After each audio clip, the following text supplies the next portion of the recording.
La réserve du Masai Mara, au Kenya. L'un des lieux emblématiques de la vie sauvage, avec ses hôtes de toujours. Les herbivores en perpétuel mouvement et les carnassiers en embuscade. Cette image de la savane africaine s'impose comme une évidence. Pourtant, les scènes qui vont suivre nous montreront que l'existence de tous ces animaux ne se résume pas à la simple alternative manger ou éviter d'être mangé.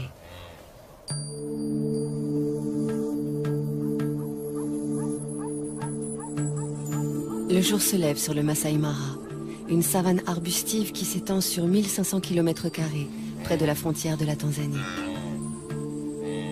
La réserve doit sa renommée à l'impressionnante migration des gnous, qui fuient chaque année la sécheresse des plaines tanzaniennes.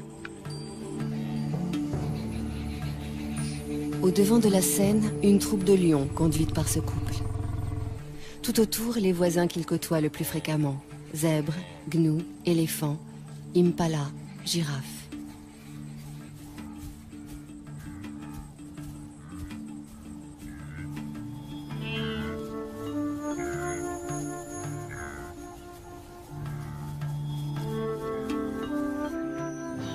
Les amours de ces deux lions constituent à eux seuls une pièce en plusieurs actes.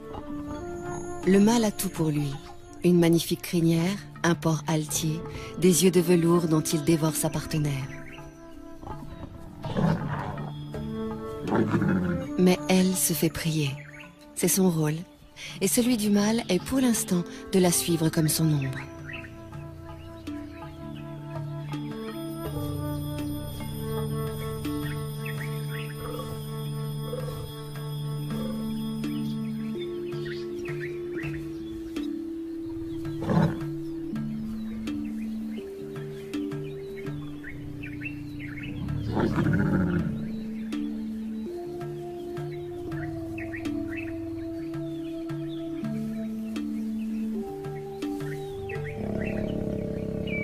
Les chaleurs de la lionne durent 4 à 6 jours, avec au moins 24 heures de prémices. Approche prudente, présence assidue mais discrète. D'ici à ce qu'elle consente, le mâle devra faire preuve d'une patience héroïque.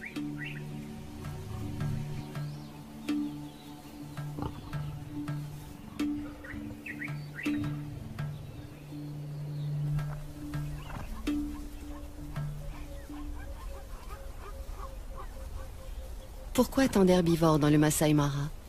Parce que nous sommes en février, période où cette savane offre une herbe fraîche, riche en protéines. De jeunes pousses surgit 2 à 3 semaines après les pluies. Pour s'en repaître, les gnous sont prêts à parcourir 700 km depuis les plaines du Serengeti au sud.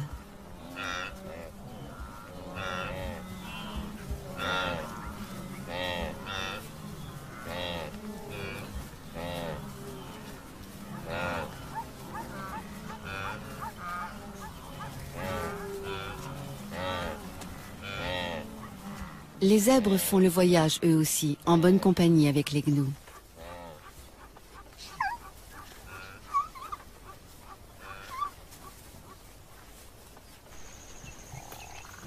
Comme il se doit, les lions prennent leur tribu sur ces troupeaux, ou plutôt les lionnes, puisque ce sont elles qui chassent.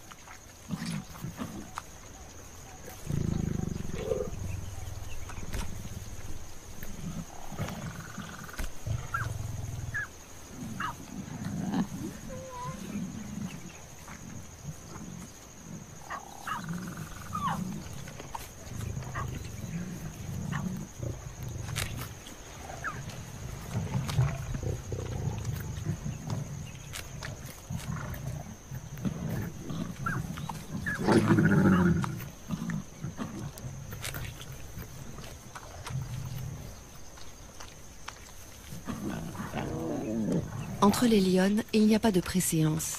Chacune dévore autant qu'elle peut. Les lionceaux, qui ont encore leurs dents de lait, ne peuvent pas mordre dans la chair comme les grands. Si on les a conviés au festin, c'est pour éviter de les laisser seuls, sans surveillance. Et aussi pour les familiariser avec l'odeur du sang, éveiller leur instinct de chasseur.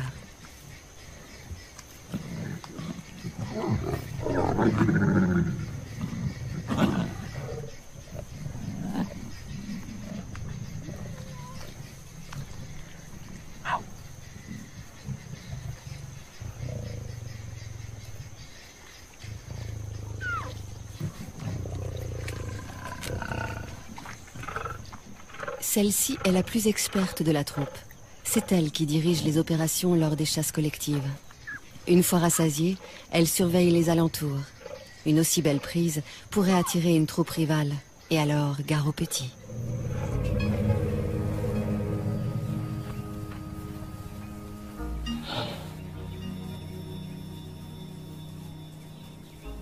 Marcher des jours, des semaines pour trouver les bonnes plantes, c'est le lot de tous les herbivores du Masai Mara. Les éléphants choisissent de se déplacer au petit matin pour éviter les grosses chaleurs. Quel ennui, ces longues traversées pour des adolescents toujours prêts à jouer.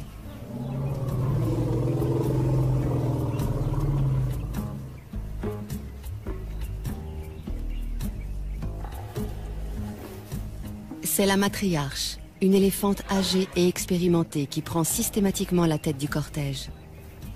Elle connaît par cœur tous les chemins à emprunter pour parvenir aux sites les plus abondants en nourriture. Elle tolère de loin en loin une récréation. Les jeunes en ont besoin pour s'exercer aux grandes bagarres de l'âge adulte. Mais lorsqu'elle estime qu'il est temps de repartir, personne ne s'attarde. Enfin, presque personne. Cet éléphanteau n'arrivait pas à sortir de sa sieste et il a fallu le secouer un peu.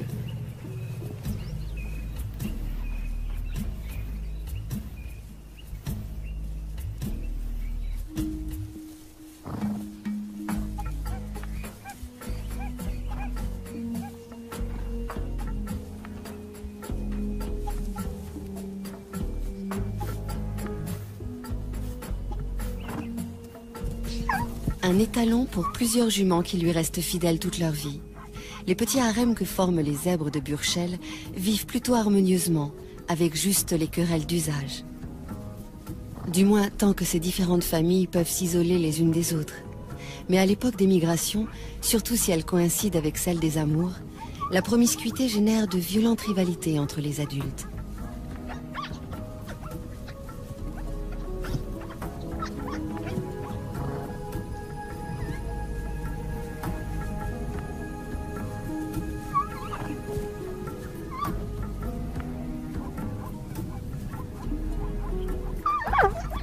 Les poulains s'entraînent le plus tôt possible à ces joutes équestres, pour pouvoir défier un jour le chef d'un harem et échapper, le cas échéant, aux griffes ennemies. Une ruade bien placée peut tuer une lionne.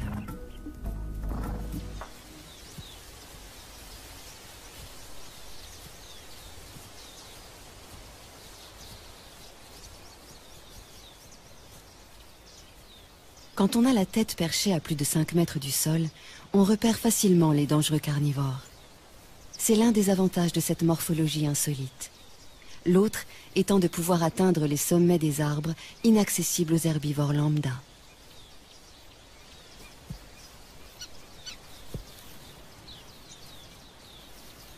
Ces deux girafes de l'espèce Maasai sont des mâles, des rivaux essayant par de curieux balancements de s'intimider l'un l'autre. Aucun des deux ne voulant abandonner, il va falloir en venir au coup.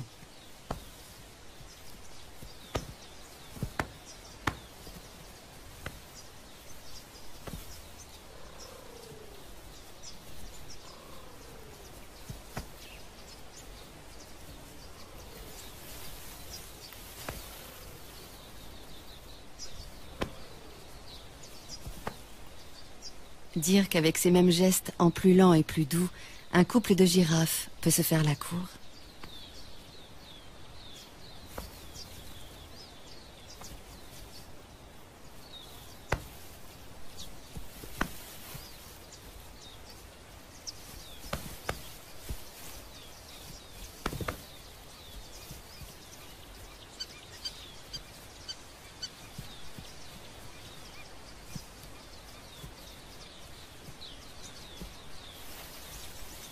Les girafes Maasai vivent en petites troupes sous la coupe d'un seul mâle.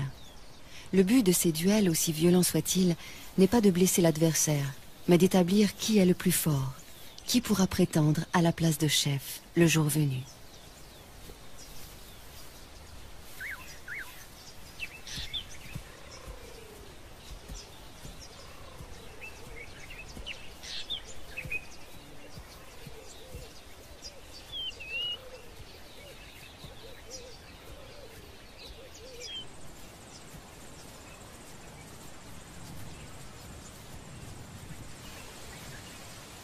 À longueur de journée, les troupes qui comptent parfois jusqu'à 30 ou 40 femelles et jeunes se déplacent pour chercher de la nourriture.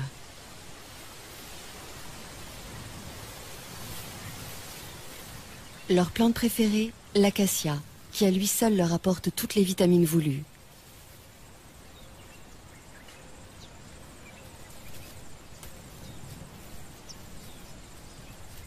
L'acacia est hérissée d'épines, mais peu importe. Les girafes ont la bouche totalement insensible et la langue assez souple pour détacher les feuilles sans s'égratigner.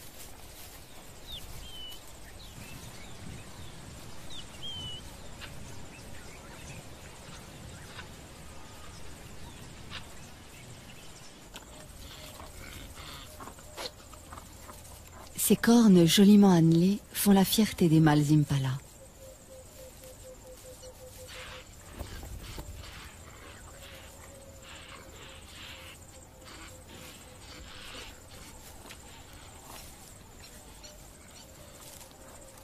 Elles peuvent mesurer jusqu'à 80 cm et ont un pouvoir de séduction qui ne laisse aucune femelle indifférente.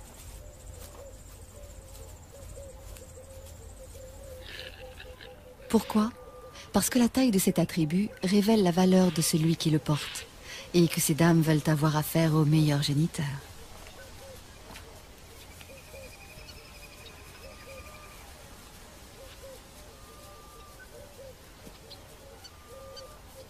À la saison des amours, le mâle dominant s'approprie un vaste territoire.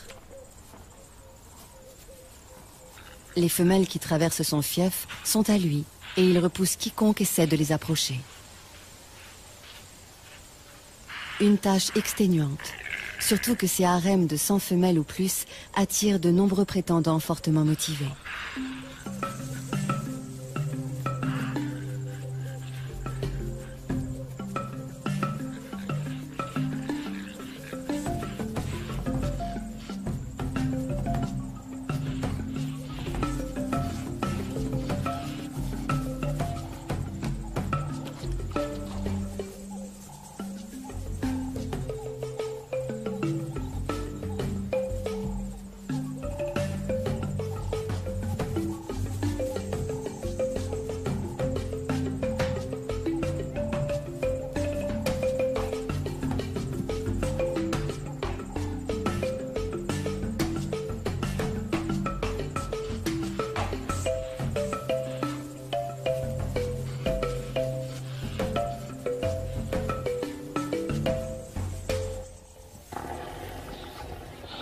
Le soleil est de plus en plus chaud. La matriarche a su conduire sa troupe près d'une zone ombragée où poussent les meilleures graminées de la saison. Ce moment de convivialité incite à échanger. Les éléphants ont une façon très touchante de se saluer ou de se déclarer leur affection mutuelle.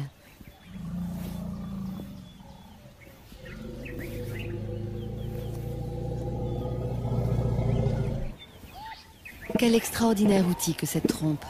Plus de 100 000 muscles, une fonction préhensile, une souplesse très commode, et suffisamment sensible en plus de cela pour exprimer des sentiments.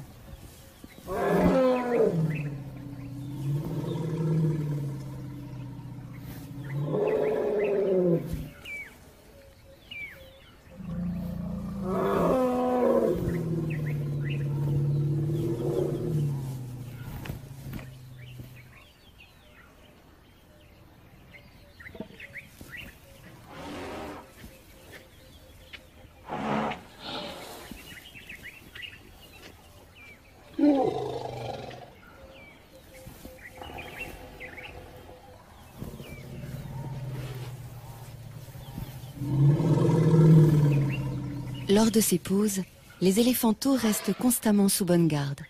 Ceux qui ne sont pas encore en âge de brouter en profitent pour s'offrir une petite tétée. Ils y ont droit jusqu'à 3 ou 4 ans. L'autonomie commence bien plus tôt pour les petits impalas.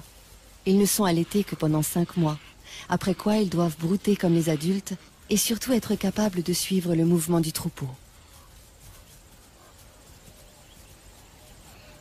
Par contre, pour avoir un territoire à eux, les jeunes patienteront jusqu'à l'âge de 4 ans. Ce temps d'attente se passe au sein de la harde.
Une fille de la matriarche vient de mettre au monde son petit.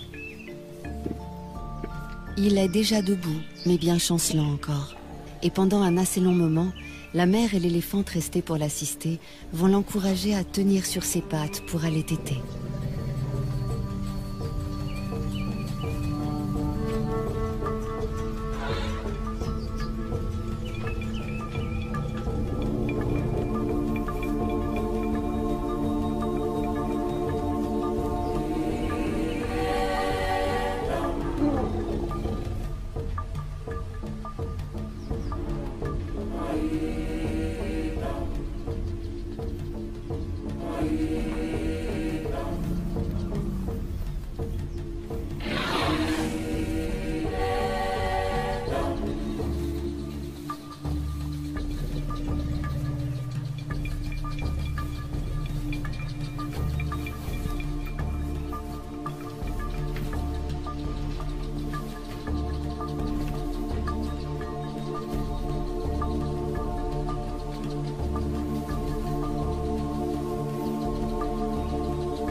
C'est presque gagné.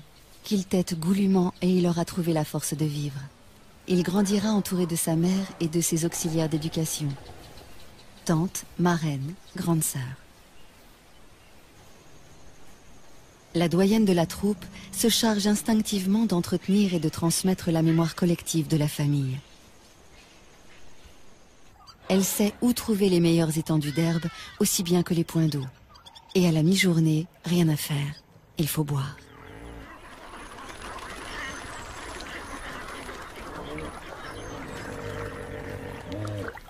Ce ne sont pas 3 hippopotames somnolents qui vont les empêcher de se désaltérer.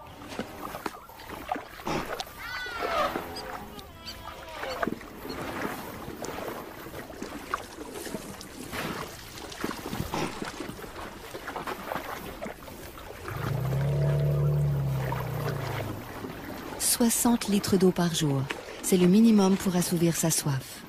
Et dans l'eau de marigot comme celui-ci, il y a également des sels minéraux que les éléphants ne trouvent nulle part ailleurs.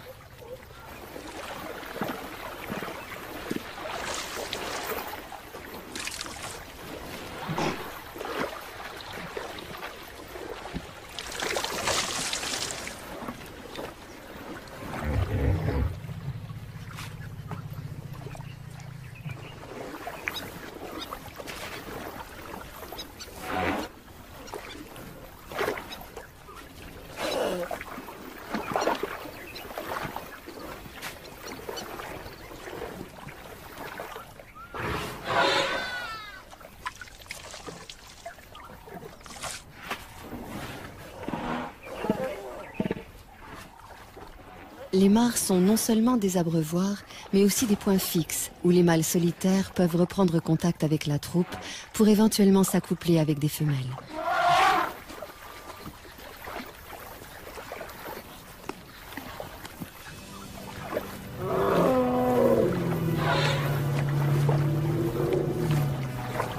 Cette mare ne leur a servi qu'à se désaltérer. Avec toutes ces lentilles, elle ne se prête pas tellement au bain.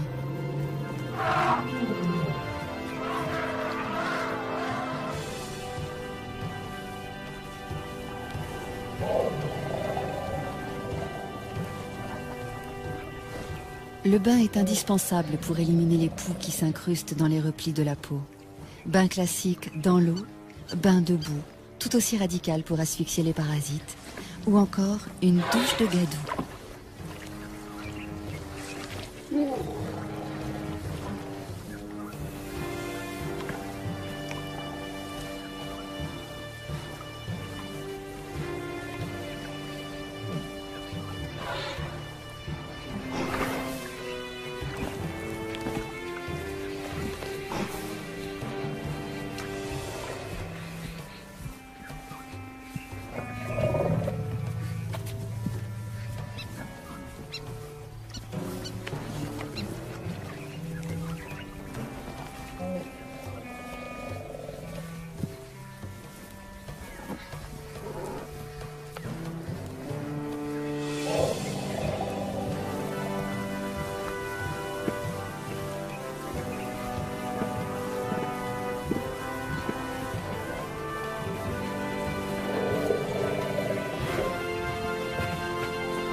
s'asperger de poussière. Autre technique pour se débarrasser des bestioles qui vous harcèlent.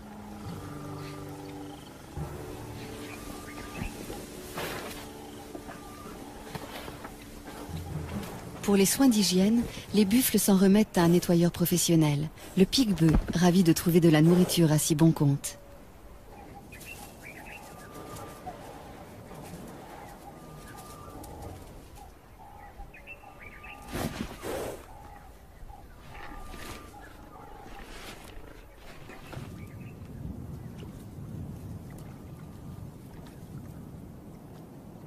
Une sentinelle dans un drôle d'uniforme.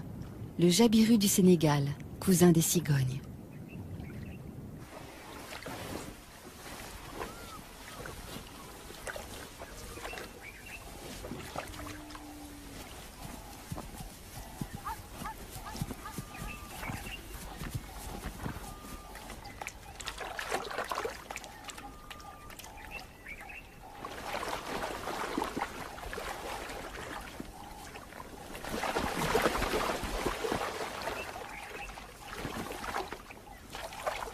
Trouver de quoi boire est une obsession quotidienne pour toutes les espèces de la savane.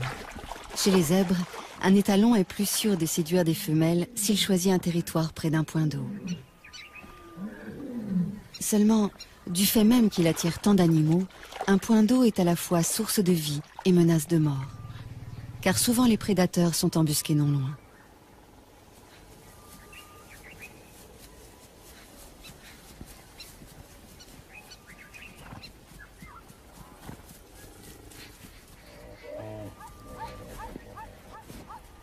Se rassembler, faire bloc, c'est la meilleure des défenses.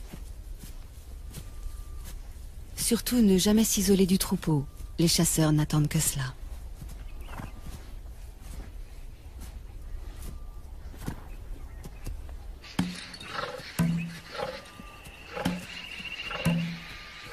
Pour une fois, les zèbres se sont affolés inutilement. Les lions venaient juste se désaltérer. La proie qui s'agite tout près, c'est le hasard qui vient de la mettre à leur merci.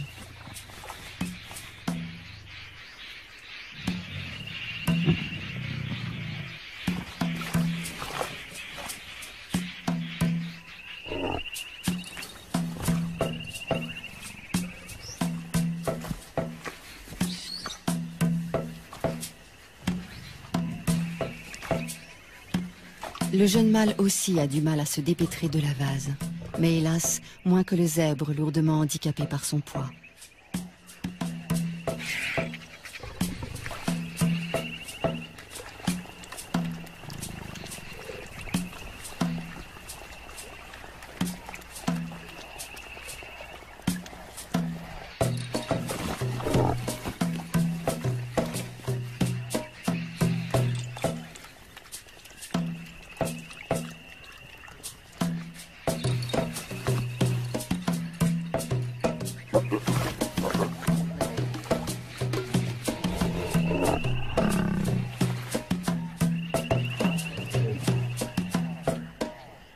Il aurait besoin d'aide pour la mise à mort, mais les autres semblent hésiter à s'engager dans le bourbier.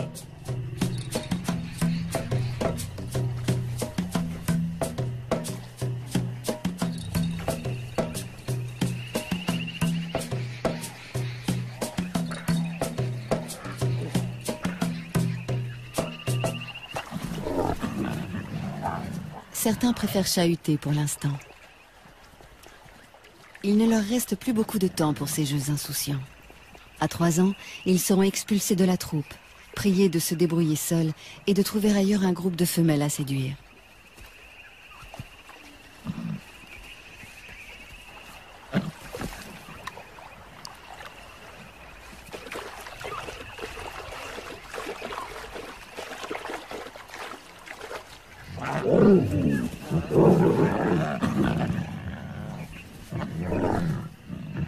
Lorsqu'ils simulent des combats et se chamaillent, ces adolescents préparent leur vie future de mâles dominants et de chasseurs. Ces entraînements développent la force physique et la réactivité.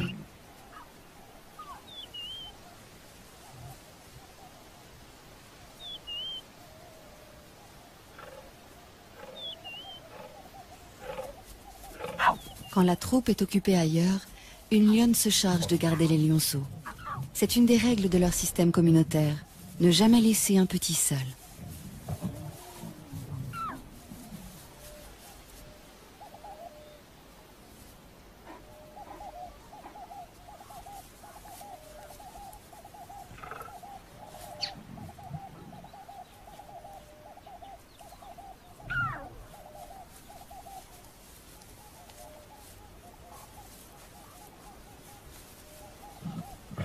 Qu'ils soient les siens ou ceux d'une autre, la lionne les allaite sans aucune discrimination. Chaque femelle de la tribu est à la fois mère, nourrice et marraine.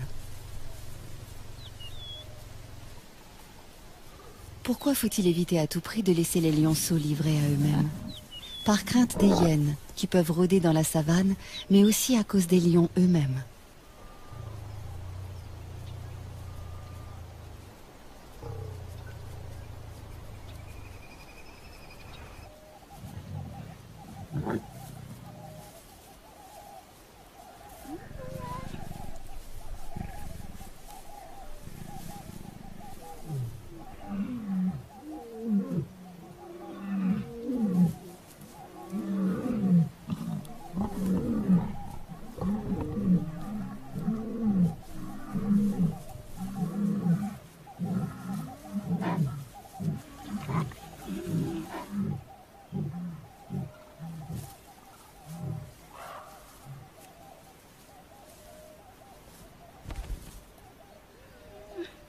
La babysitter est sur ses gardes. Elle sait bien que les jeunes mâles célibataires qui errent en quête d'une troupe à conquérir sont parfois affamés, hargneux, donc dangereux.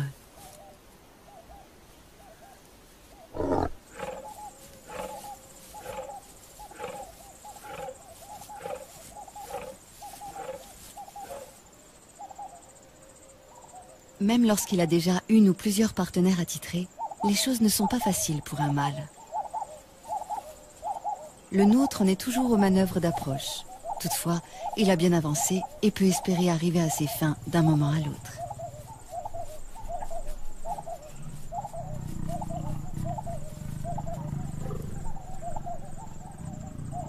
Le premier des quelques 200 accouplements qui auront lieu pendant leur idylle.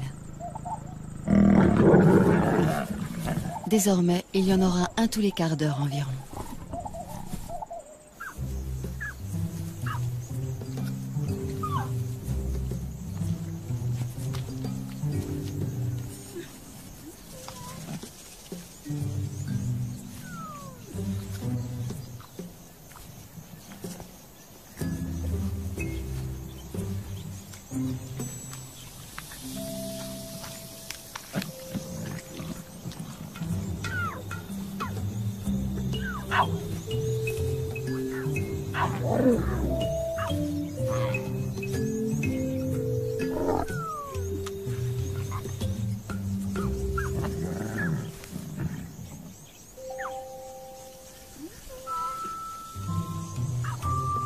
Autour d'une proie, les lionnes n'ont pas la même patience que pendant les longues siestes, les heures où il fait trop chaud pour remuer la moindre oreille.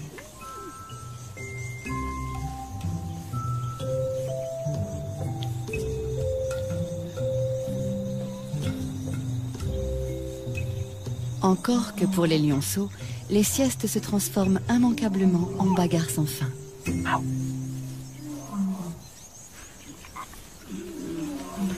À cet âge déjà, jouer n'est pas seulement s'amuser. Avec les galipettes, les culbutes, les courses-poursuites, les lionceaux apprennent à ajuster leur comportement, à contrôler leurs gestes. C'est ainsi qu'ils établissent leur rapport hiérarchique et leur code.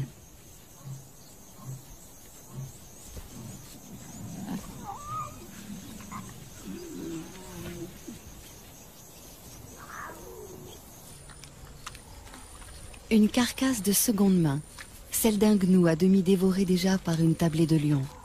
Les éboueurs de la savane ont pris leur place. Une fois abandonnée, une charogne est à tout le monde. Les chacals n'ont pas plus de droit sur elle que n'en ont les marabouts.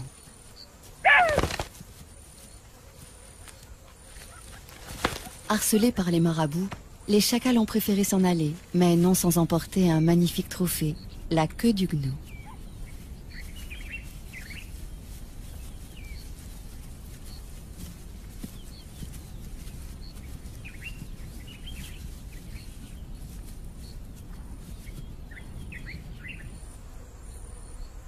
L'un d'eux a eu finalement des regrets. Pourquoi avoir délaissé une si belle proie? La mémoire ne tarde pas à lui revenir.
C'est bien beau de jouer, mais ça ne remplit pas l'estomac.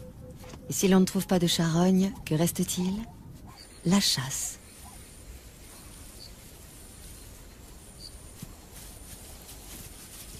Les topis, comme les gnous, savent utiliser cornes et sabots quand il s'agit de défendre leurs petits.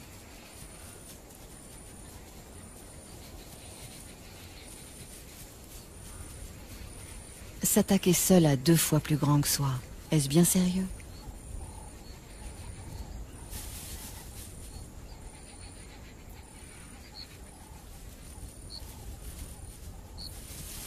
Il faudrait, c'est évident, s'y mettre à plusieurs, mais où sont les renforts?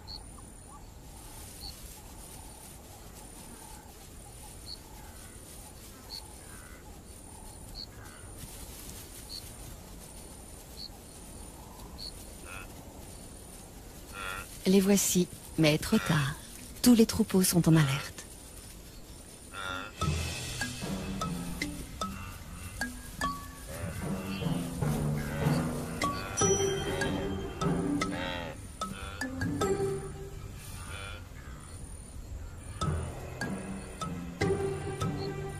Des gnous, on connaît surtout les immenses cortèges marchant vers leur terre promise. Quand un troupeau interrompt sa progression, c'est pour la bonne cause, l'amour. Les mâles, âgés d'au moins 3 ans, cherchent à rassembler autour d'eux le plus possible de femelles. Pour cela, ils font de grandes cavalcades et jouent à se battre, juste pour attirer leur attention.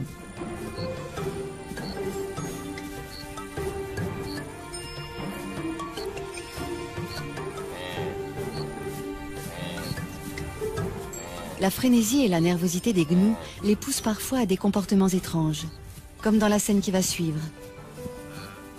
Un bébé de quelques heures à peine, rudoyé par plusieurs adultes.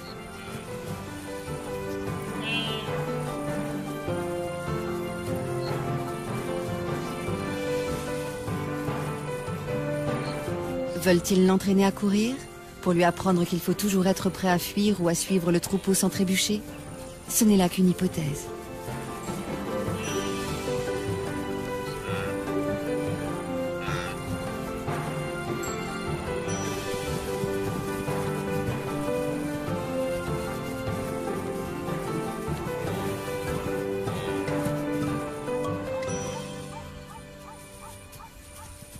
D'instinct, le petit gnou suit sa mère comme son ombre. S'éloigner d'elle, surtout quand le troupeau se met en marche, c'est risquer de la perdre. Et mourir à coup sûr car aucune autre ne la remplacera. Une mère gnou n'accepte jamais de nourrir un autre petit que le sien.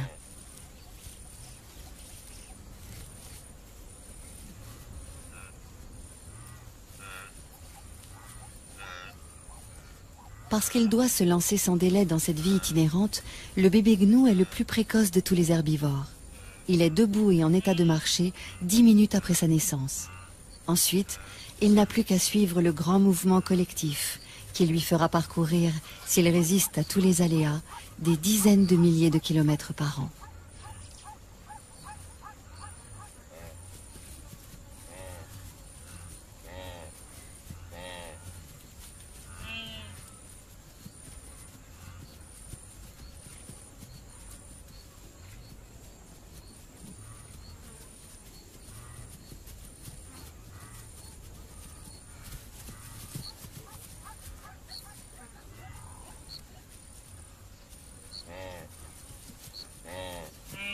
Tous ceux qui parcourent ces plaines herbeuses, que ce soit les gnous en troupeaux denses ou les taupies et les zèbres beaucoup moins nombreux, tous, excepté les éléphants, ont à craindre évidemment les grands carnivores.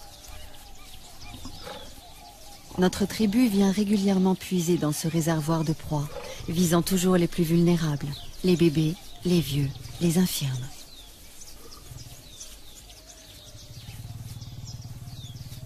Sans doute les lionnes ont-elles fait bonne chère il y a peu, car la chasse n'est pas à l'ordre du jour. L'humeur est plutôt câline et espiègle.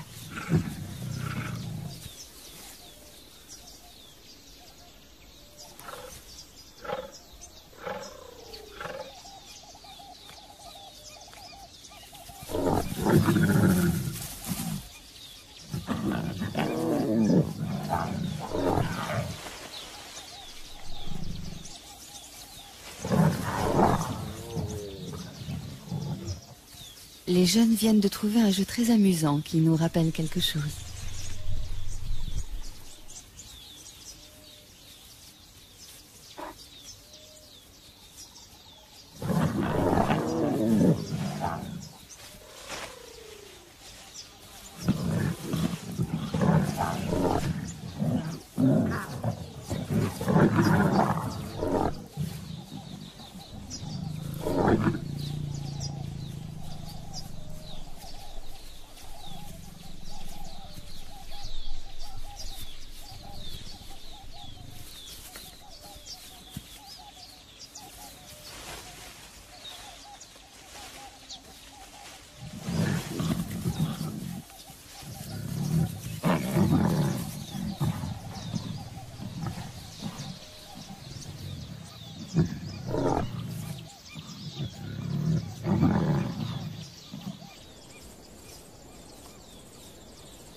Troisième acte dans le parcours amoureux de nos deux héros.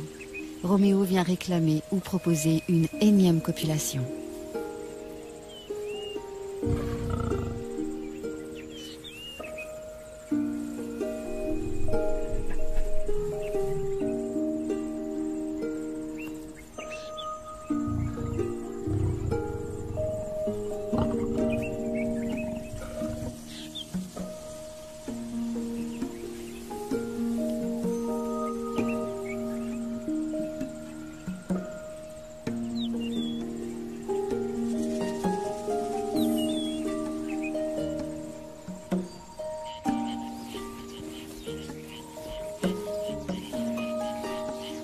Le jour décline, il fait moins chaud, le moment que beaucoup attendaient pour aller boire.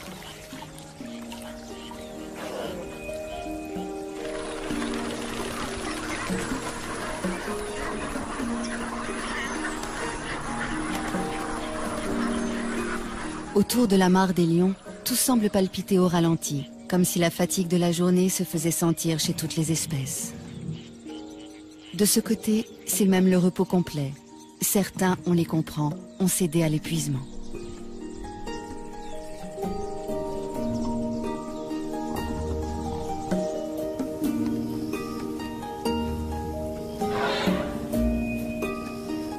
La nuit va bientôt tomber sur le Masai Mara où évoluent jour après jour les éternels nomades, les chasseurs chevronnés et tant d'autres animaux. Au rythme des saisons, la lutte de chacun pour sa survie maintient ce juste équilibre dont la nature africaine a le secret.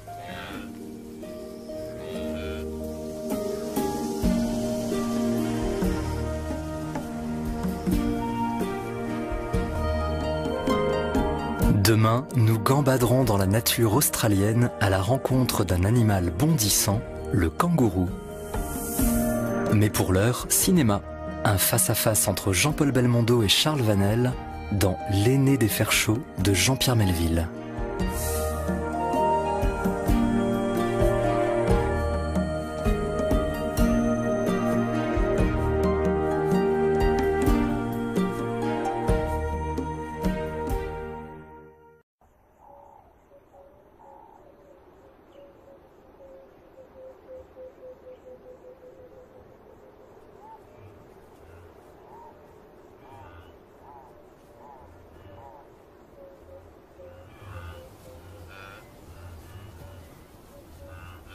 La réserve du Masai Mara, au Kenya.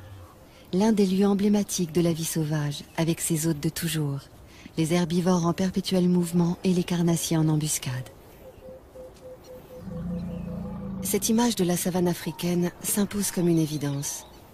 Pourtant, les scènes qui vont suivre nous montreront que l'existence de tous ces animaux ne se résume pas à la simple alternative manger ou éviter d'être mangé.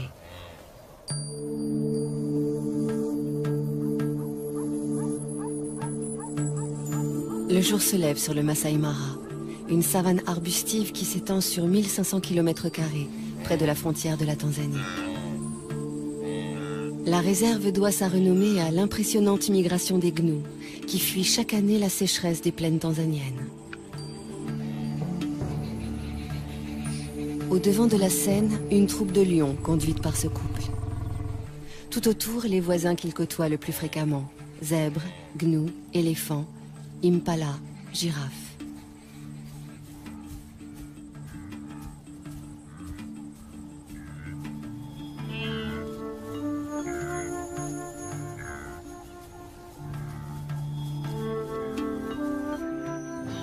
Les amours de ces deux lions constituent à eux seuls une pièce en plusieurs actes.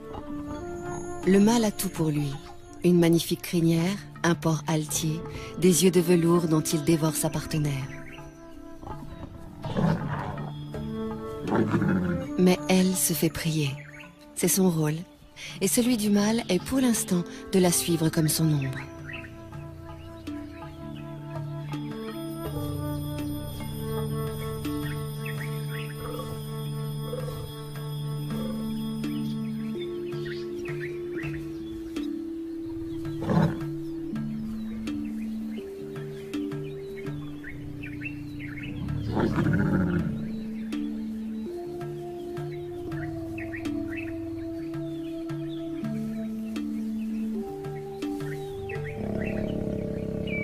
Les chaleurs de la lionne durent 4 à 6 jours, avec au moins 24 heures de prémices.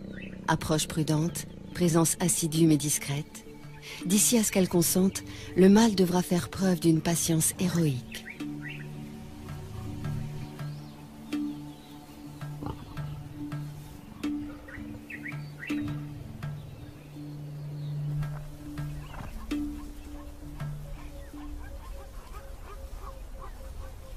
Pourquoi tant d'herbivores dans le Masai Mara? Parce que nous sommes en février, période où cette savane offre une herbe fraîche, riche en protéines. De jeunes pousses surgit 2 à 3 semaines après les pluies. Pour s'en repaître, les gnous sont prêts à parcourir 700 km depuis les plaines du Serengeti au sud.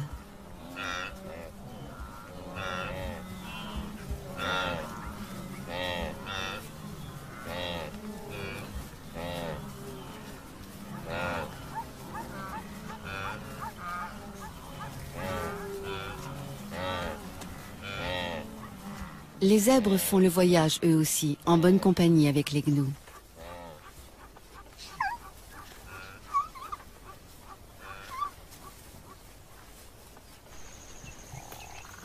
Comme il se doit, les lions prennent leur tribu sur ces troupeaux, ou plutôt les lionnes, puisque ce sont elles qui chassent.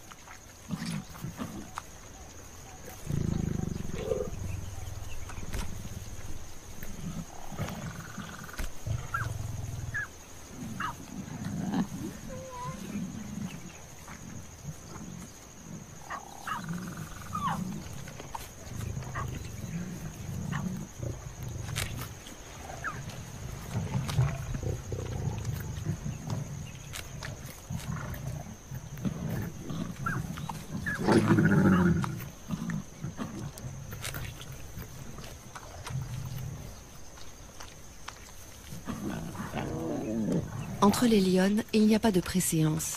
Chacune dévore autant qu'elle peut. Les lionceaux, qui ont encore leurs dents de lait, ne peuvent pas mordre dans la chair comme les grands. Si on les a conviés au festin, c'est pour éviter de les laisser seuls, sans surveillance. Et aussi pour les familiariser avec l'odeur du sang, éveiller leur instinct de chasseur.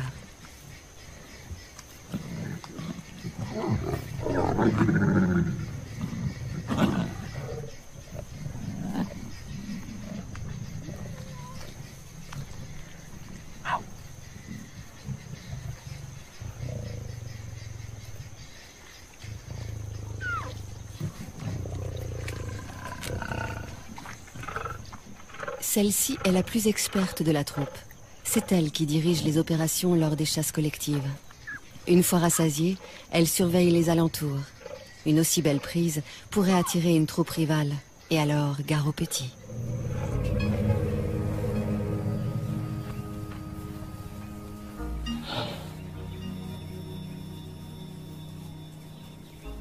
Marcher des jours, des semaines pour trouver les bonnes plantes, c'est le lot de tous les herbivores du Masai Mara. Les éléphants choisissent de se déplacer au petit matin pour éviter les grosses chaleurs. Quel ennui, ces longues traversées pour des adolescents toujours prêts à jouer.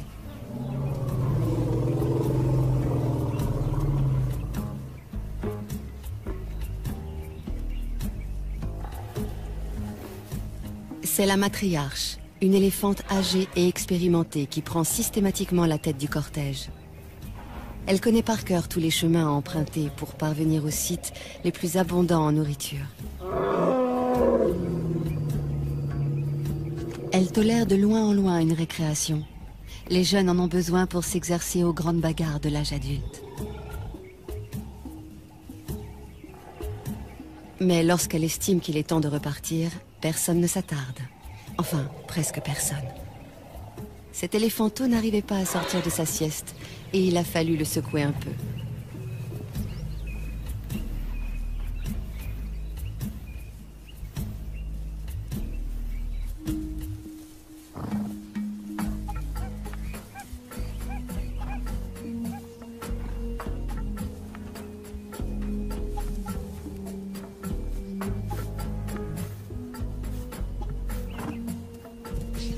Un étalon pour plusieurs juments qui lui restent fidèles toute leur vie.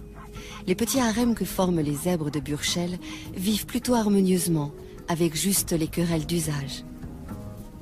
Du moins tant que ces différentes familles peuvent s'isoler les unes des autres. Mais à l'époque des migrations, surtout si elles coïncident avec celle des amours, la promiscuité génère de violentes rivalités entre les adultes.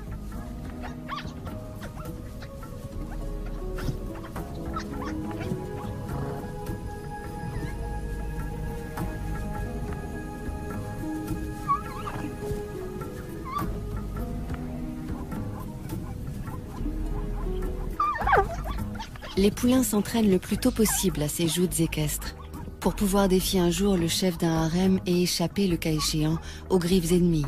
Une ruade bien placée peut tuer une lionne.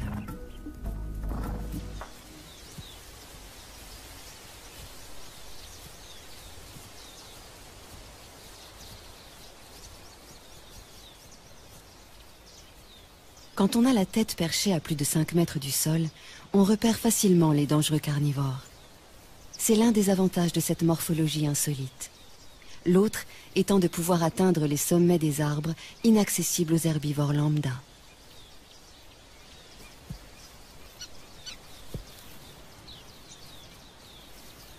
Ces deux girafes de l'espèce Maasai sont des mâles, des rivaux essayant par de curieux balancements de s'intimider l'un l'autre. Aucun des deux ne voulant abandonner, il va falloir en venir au coup.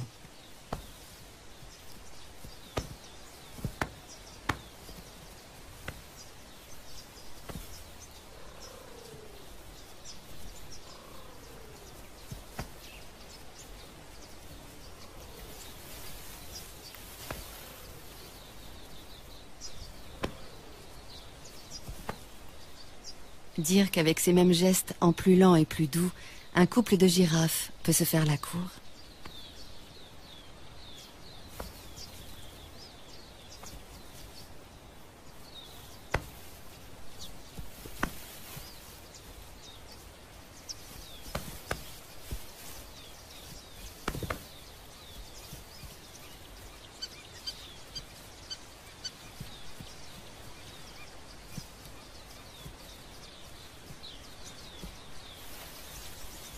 Les girafes Maasai vivent en petites troupes sous la coupe d'un seul mâle. Le but de ces duels, aussi violents soient-ils, n'est pas de blesser l'adversaire, mais d'établir qui est le plus fort, qui pourra prétendre à la place de chef le jour venu.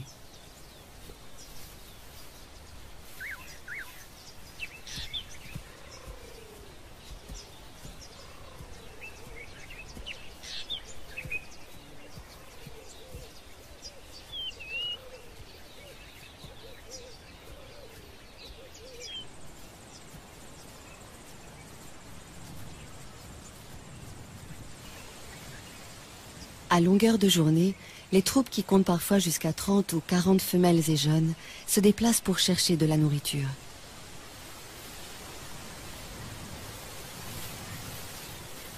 Leur plante préférée, l'acacia, qui à lui seul leur apporte toutes les vitamines voulues.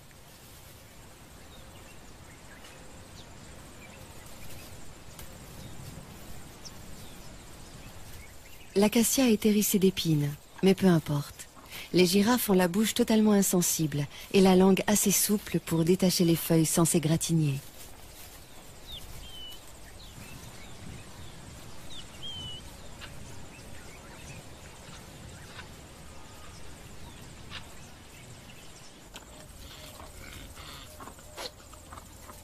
Ces cornes joliment annelées font la fierté des mâles impala.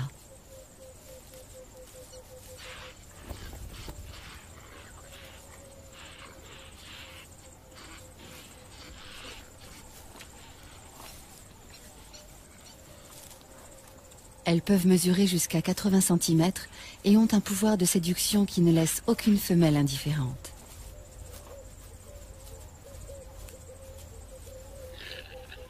Pourquoi?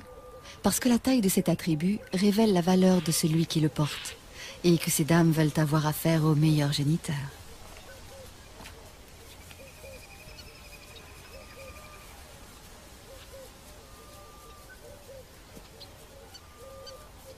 À la saison des amours, le mâle dominant s'approprie un vaste territoire. Les femelles qui traversent son fief sont à lui et il repousse quiconque essaie de les approcher. Une tâche exténuante, surtout que ces harems de 100 femelles ou plus attirent de nombreux prétendants fortement motivés.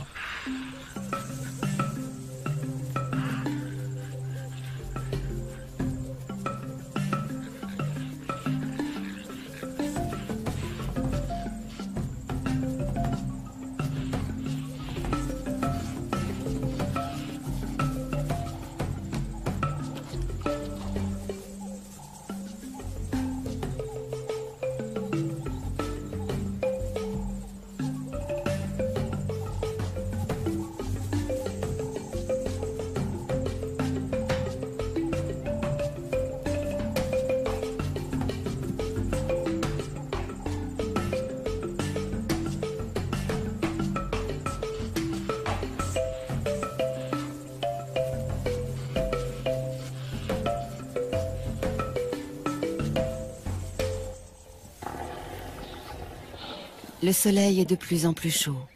La matriarche a su conduire sa troupe près d'une zone ombragée où poussent les meilleures graminées de la saison. Ce moment de convivialité incite à échanger.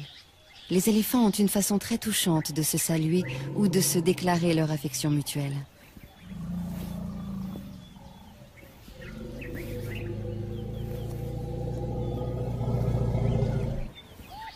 Quel extraordinaire outil que cette trompe!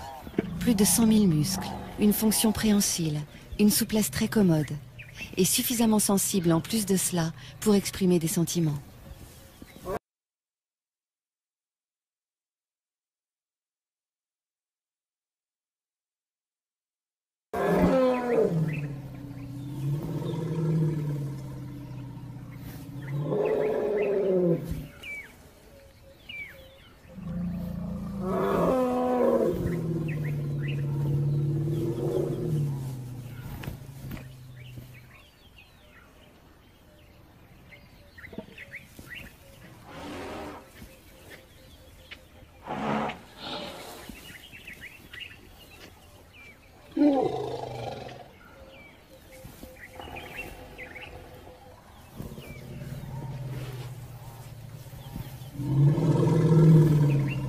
Lors de ces pauses, les éléphantaux restent constamment sous bonne garde.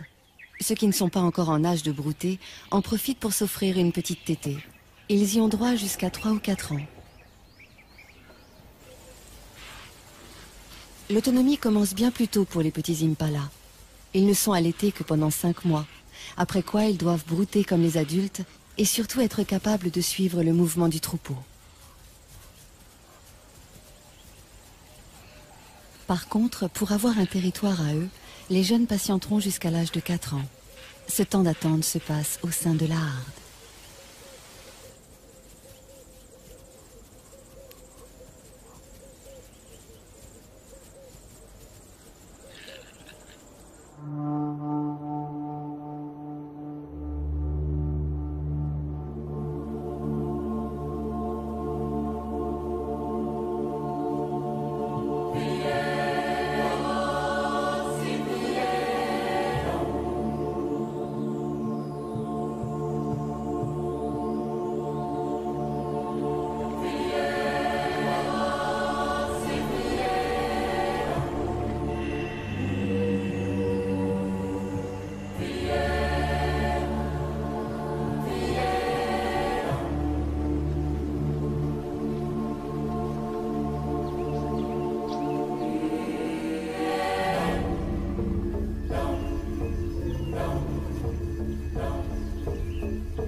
Une fille de la matriarche vient de mettre au monde son petit.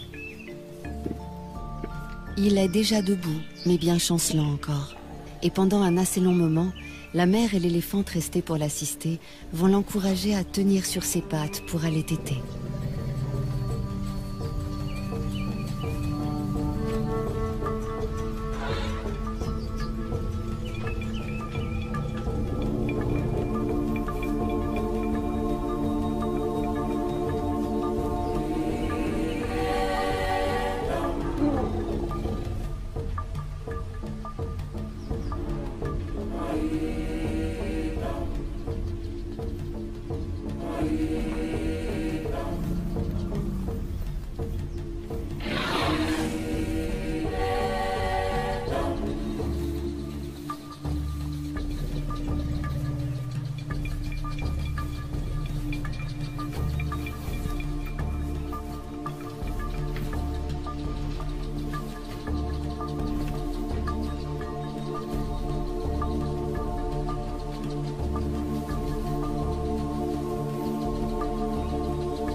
C'est presque gagné, qu'il tète goulûment et il aura trouvé la force de vivre. Il grandira entouré de sa mère et de ses auxiliaires d'éducation. Tante, marraine, grande sœur. La doyenne de la troupe se charge instinctivement d'entretenir et de transmettre la mémoire collective de la famille. Elle sait où trouver les meilleures étendues d'herbe, aussi bien que les points d'eau. Et à la mi-journée, rien à faire. Il faut boire.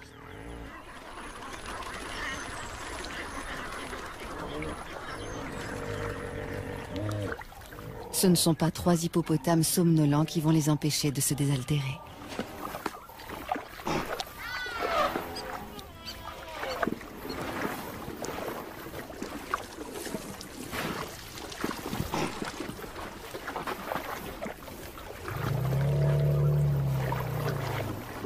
« 60 litres d'eau par jour, c'est le minimum pour assouvir sa soif. Et dans l'eau de marigot comme celui-ci, il y a également des sels minéraux que les éléphants ne trouvent nulle part ailleurs.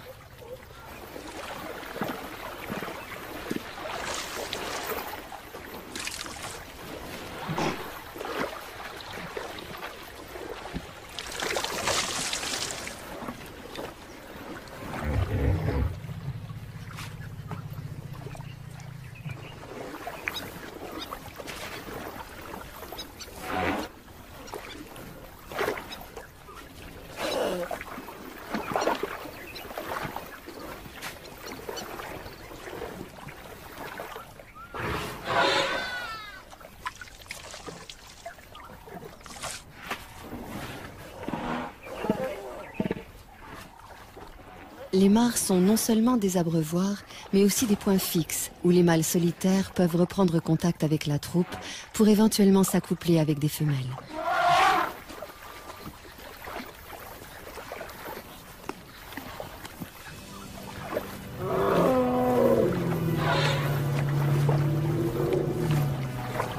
Cette mare ne leur a servi qu'à se désaltérer. Avec toutes ces lentilles, elle ne se prête pas tellement au bain.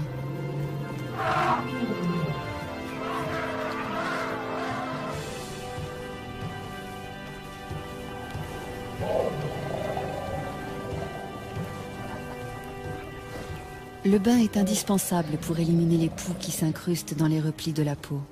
Bain classique dans l'eau, bain debout, tout aussi radical pour asphyxier les parasites, ou encore une douche de gadou.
S'asperger de poussière, autre technique pour se débarrasser des bestioles qui vous harcèlent.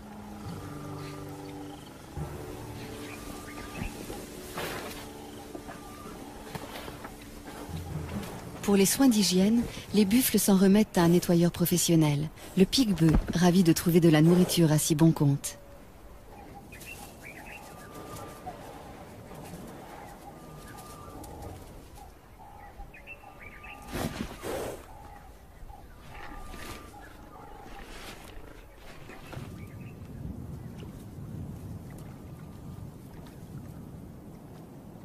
Une sentinelle dans un drôle d'uniforme, le jabiru du Sénégal, cousin des cigognes.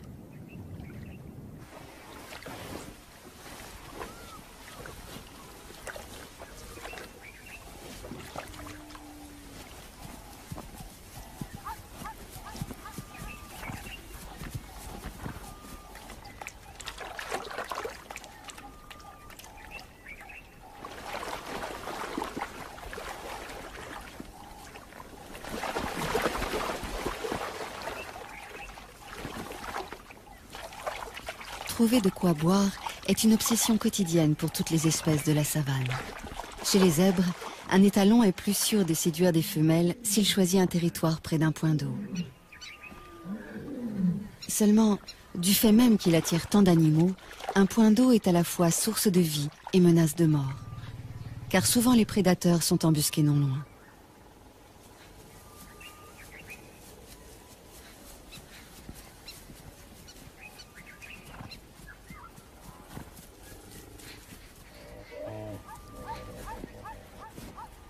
Se rassembler, faire bloc, c'est la meilleure des défenses.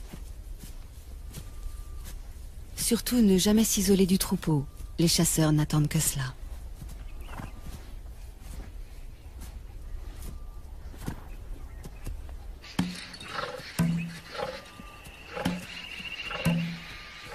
Pour une fois, les zèbres se sont affolés inutilement. Les lions venaient juste se désaltérer. La proie qui s'agite tout près, c'est le hasard qui vient de la mettre à leur merci.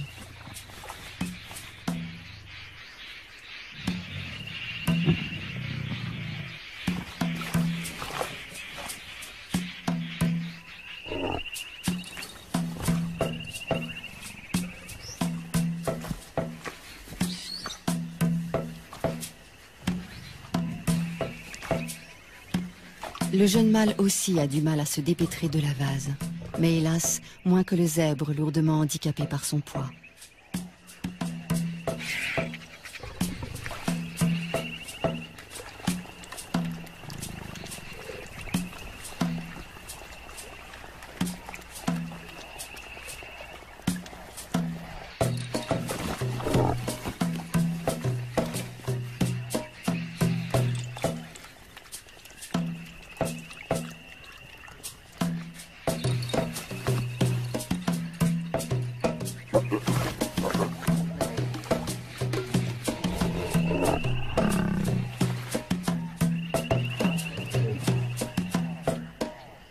Il aurait besoin d'aide pour la mise à mort, mais les autres semblent hésiter à s'engager dans le bourbier.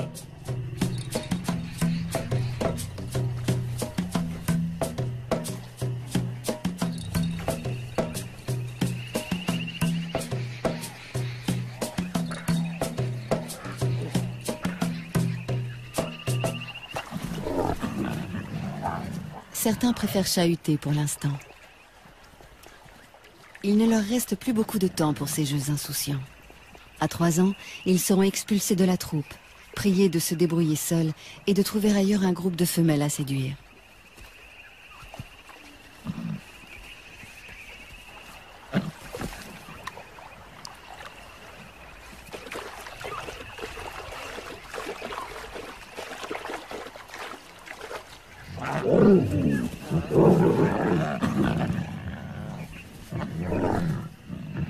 Lorsqu'ils simulent des combats et se chamaillent, ces adolescents préparent leur vie future de mâles dominants et de chasseurs. Ces entraînements développent la force physique et la réactivité.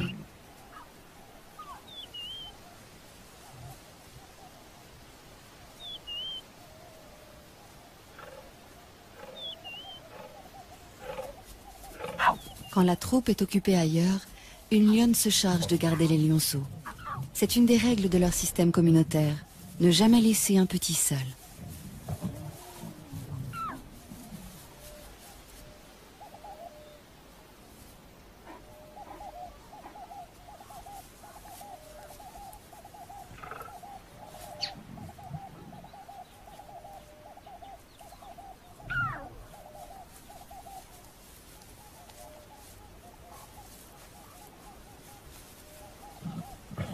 Qu'ils soient les siens ou ceux d'une autre, la lionne les allaite sans aucune discrimination.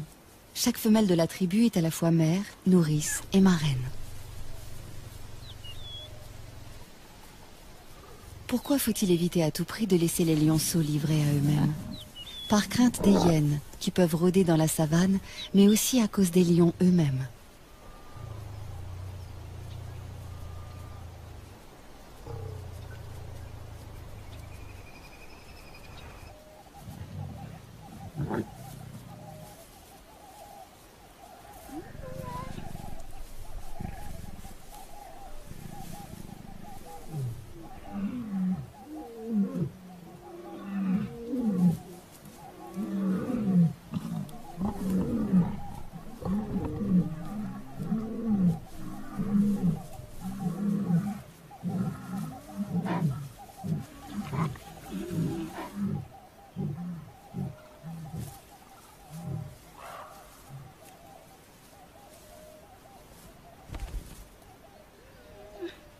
La babysitter est sur ses gardes.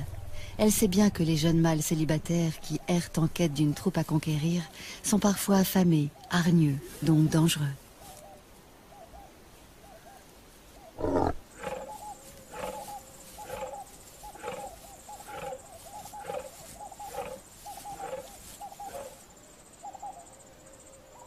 Même lorsqu'il a déjà une ou plusieurs partenaires attitrés, les choses ne sont pas faciles pour un mâle. Le nôtre en est toujours aux manœuvres d'approche. Toutefois, il a bien avancé et peut espérer arriver à ses fins d'un moment à l'autre.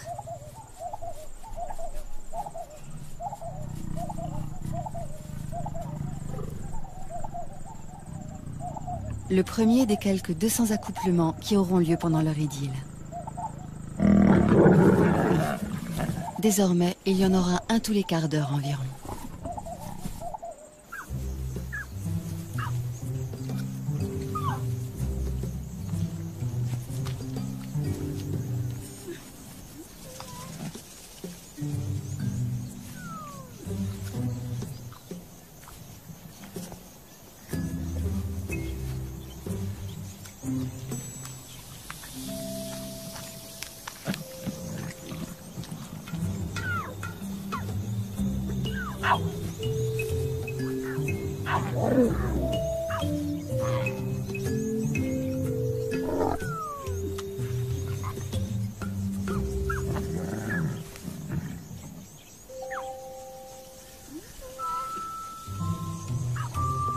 Autour d'une proie, les lionnes n'ont pas la même patience que pendant les longues siestes, les heures où il fait trop chaud pour remuer la moindre oreille.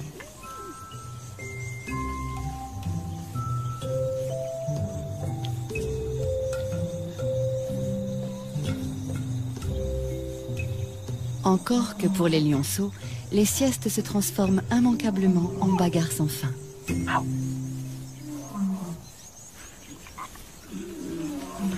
À cet âge déjà, jouer n'est pas seulement s'amuser. Avec les galipettes, les culbutes, les courses-poursuites, les lionceaux apprennent à ajuster leur comportement, à contrôler leurs gestes. C'est ainsi qu'ils établissent leur rapport hiérarchique et leur code.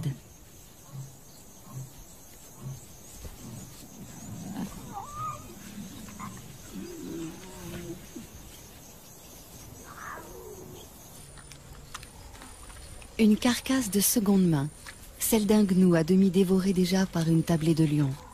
Les éboueurs de la savane ont pris leur place. Une fois abandonnée, une charogne est à tout le monde. Les chacals n'ont pas plus de droit sur elle que n'en ont les marabouts.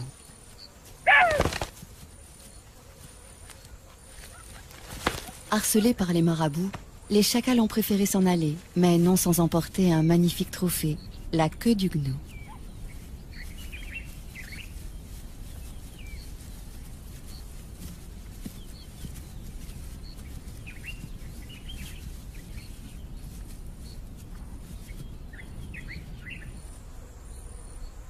L'un d'eux a eu finalement des regrets.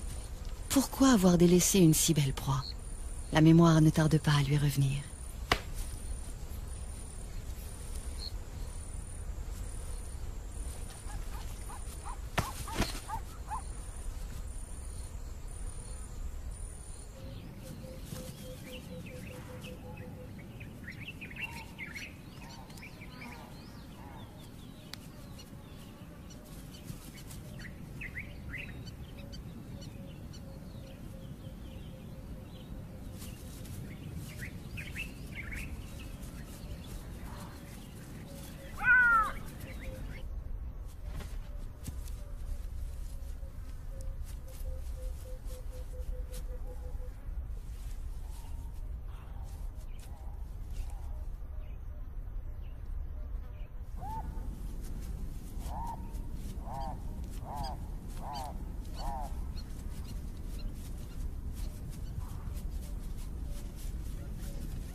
C'est bien beau de jouer, mais ça ne remplit pas l'estomac.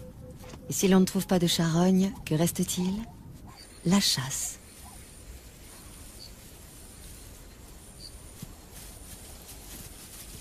Les topis, comme les gnous, savent utiliser cornes et sabots quand il s'agit de défendre leurs petits.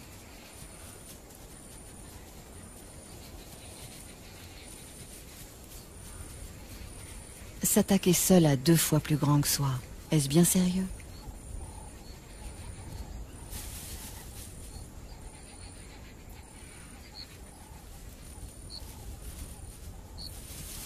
Il faudrait, c'est évident, s'y mettre à plusieurs, mais où sont les renforts?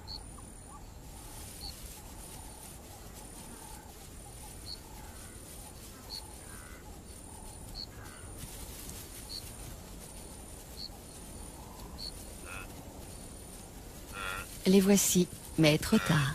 Tous les troupeaux sont en alerte.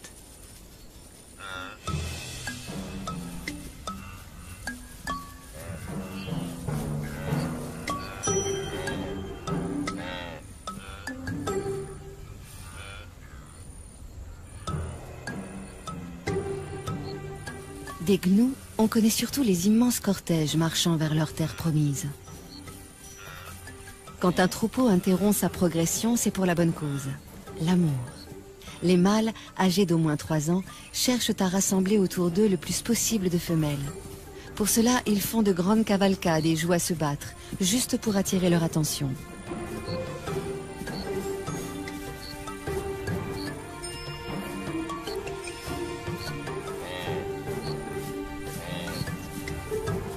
La frénésie et la nervosité des gnous les poussent parfois à des comportements étranges, comme dans la scène qui va suivre. Un bébé de quelques heures à peine, rudoyé par plusieurs adultes.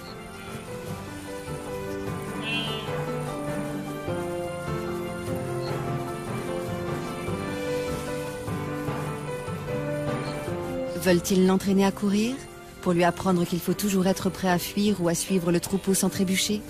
Ce n'est là qu'une hypothèse.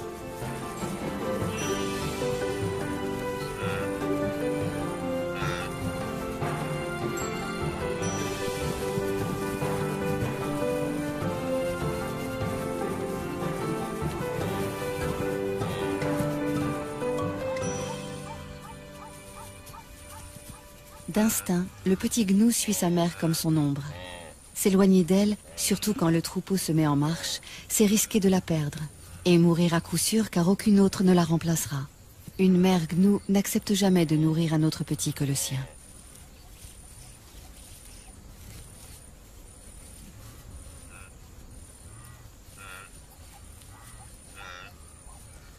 Parce qu'il doit se lancer sans délai dans cette vie itinérante, le bébé gnou est le plus précoce de tous les herbivores. Il est debout et en état de marcher 10 minutes après sa naissance. Ensuite, il n'a plus qu'à suivre le grand mouvement collectif qui lui fera parcourir, s'il résiste à tous les aléas, des dizaines de milliers de kilomètres par an.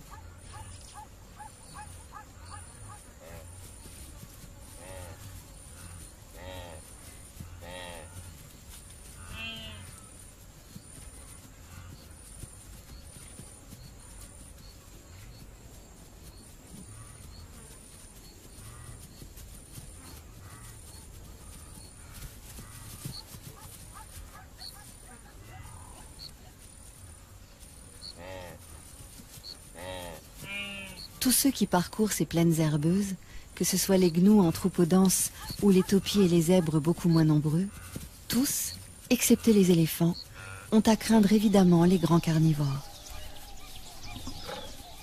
Notre tribu vient régulièrement puiser dans ce réservoir de proies, visant toujours les plus vulnérables, les bébés, les vieux, les infirmes.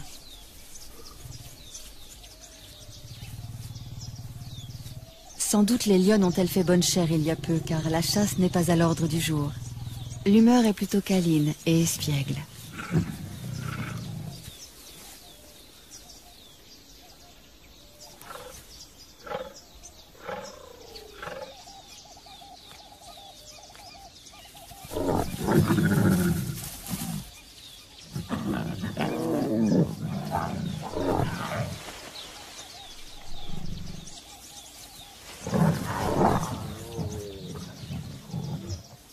Les jeunes viennent de trouver un jeu très amusant qui nous rappelle quelque chose.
Troisième acte dans le parcours amoureux de nos deux héros. Roméo vient réclamer ou proposer une énième copulation.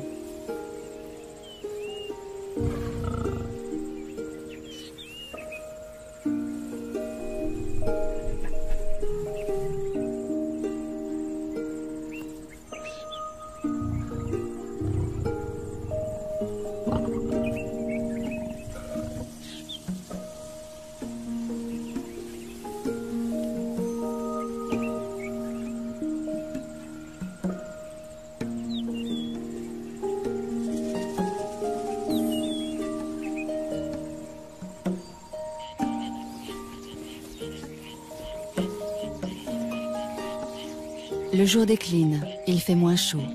Le moment que beaucoup attendaient pour aller boire.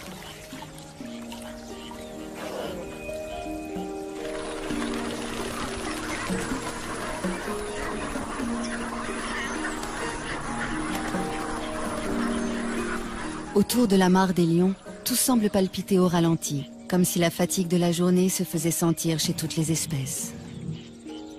De ce côté, c'est même le repos complet. Certains, on les comprend, ont cédé à l'épuisement.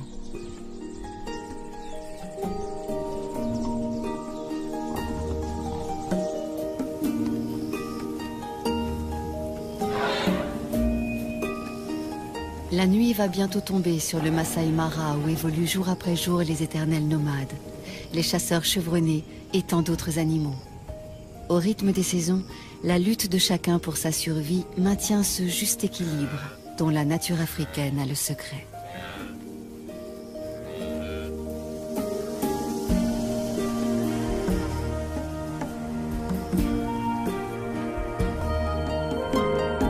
Demain, nous gambaderons dans la nature australienne à la rencontre d'un animal bondissant, le kangourou.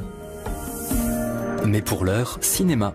Un face-à-face entre Jean-Paul Belmondo et Charles Vanel dans L'aîné des fers chauds de Jean-Pierre Melville.